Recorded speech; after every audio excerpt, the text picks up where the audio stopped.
Now, if the experience is going to be different for readers, if it's going to be additive, it sort of begs the question whether in every case you want to have a full reproduction of your magazine, or whether you may want to blow it up and deliver parts and sections in certain franchises, sometimes free. Obviously, a lot of what we want to try to do as part of the magazine industry is charge for circulation for a digital product, something that's eluded us, obviously, online.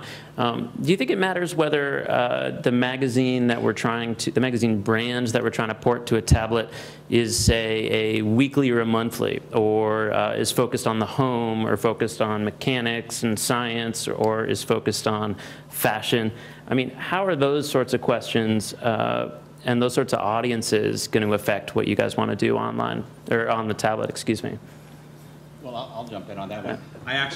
I think there's a lot of extra stuff we can do, but I think the first goal is to let the public know they can read monthly or weekly magazines that are coherent, they have a beginning, middle, and an end, and it's a product you buy.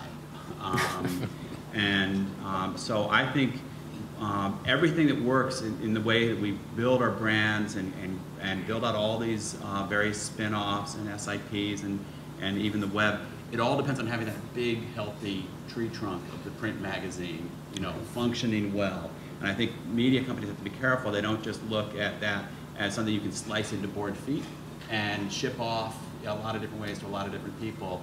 The great thing about these devices is that you sell them the monthly magazine, then it'll be much easier to sell the same content again. I mean, you guys are masters at this.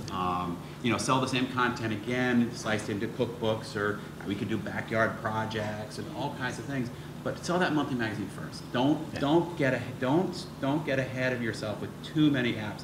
Now, that said, I think the EW's app that's out there right now is highly effective. But I think that we don't want to slice our magazines too thinly before we've brought the public along to this habit of you know, buying our content in a way that makes sense, in a way that is linked strongly to our traditions, and then we can start spinning off all the extra, both content apps and utility apps. Yeah. And you know, I think there may be considerations for like weekly versus monthly, but the category I don't know. I think what we do is, right now we have data on who's accessing our websites and by what devices, mobile devices. So we have a pretty good idea, and some brands kind of surprise you. A brand like More, which is serves, you know, women near the age of 40 and beyond that are kind of reinventing themselves. And when we look at the data from our websites, so you've got a lot of iPhone access to that website. So especially with the e-readers, you've got audiences that are more affluent, and they're gonna be the ones you'll find more of the early adopters in the affluent population. So we're looking at all our you would think like Parents.com, our Parents Magazine and Parents.com could support an e-reader, especially with like the ability to do or location-based information and advertising. But there we've got young moms who aren't as affluent, and they probably don't have as many iPhones. They're using different devices. So we're taking that approach a little bit to understand kind of who's most likely to be using these from an audience basis, regardless of topic. The other part of the equation that's obviously very interesting is the advertising sales, the way the advertising works, and the way it's bought, sold, and paid for and evaluated. We've already seen great starts at ads with video inside them that pull up web pages within them without pushing the reader out of the app, which I think is important. And we've also seen a variety of ways of pricing and selling these things. There's been sponsorships that have been pretty expensive, perhaps, given the small base to start. There's been, I think, at Condé Nast, an approach where you get certain levels of functionality. This is in the vertical mode, perhaps, not the sideways mode. But it's tied to the number of print pages that you buy. It's linked directly to your print ad page buy. And then there's been other approaches as well. There's questions about whether you want to price it based on the 1,000 consumers you reach, the traditional print ad rate, whether you want it to be print plus, because it's print plus it does all this other stuff, or whether it's more like online or mobile, and the advertiser is going to get away with paying per click, per play, per view, something like that. I'm going to start with Brenda, but I want to hear from a couple publishers too. What's the answer to this? Early that I agree with my client. All right, you all heard that, so you'll be getting a call. That's on the record. I'm so glad you started with me. So I think it's somewhere in the middle. I actually think that we have to not model this after print or model it after the web. It's got to be someplace in the middle or something completely different. You know, I think that there are parts of this that is like print magazines, and again, it can be, you know, print advertising on steroids, if you will. But, you know, it also, to me, it's more robust than online. So that's why I really see it in the middle. You know, and things that we've been talking about, you know, is it, you know, right now we can get number of downloads, you know, is it number of ad exposures? I definitely want to go deeper than number of downloads. But, you know, I think the fact that technology, digital accountability, you know, is available or will be available on these devices, that we really need to take advantage of that. And, you know, the beauty of magazines, you see it time and time again with research, and the beauty of magazine brands and advertising in magazines is that the advertising is inclusive, not intrusive.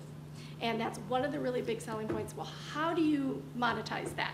And that's something that, you know, we've worked long and hard on, and there's really no one answer to that. Well, maybe we can monetize that with this new channel. So, you know, maybe it is cost per interaction or something like that. But I think what's really critical here is both agencies and publishers need to work together. And we need to be able to test a few things and test things that are reasonably priced, I should say. But we need to figure it out together, because I think if we go back to the traditional buyer-seller kind of relationships, we're not going to get anywhere. And it's going to be something that, you know, we're going to get frustrated, our clients are going to get frustrated, and of course the publishing community will get frustrated. As far as pricing goes, my perspective on that is I think we need to take a step back and take a big, deep breath.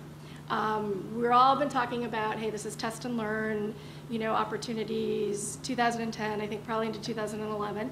And I think we need to, you know, once we're through the initial launch, I know there's a lot of demand out there. You want to be first, you want to get the PR. One of the things I'm really concerned about is that clients, and clients have told me this, is that clients have to pay for, you know, media costs, which it's coming at a big premium with no measurement. We have no idea what's going on, and clients get that. They get it's about being out there creating buzz. But again, we're now, you know, working on a couple of months outside of the buzz, and also they're having to put a lot of money against creative development.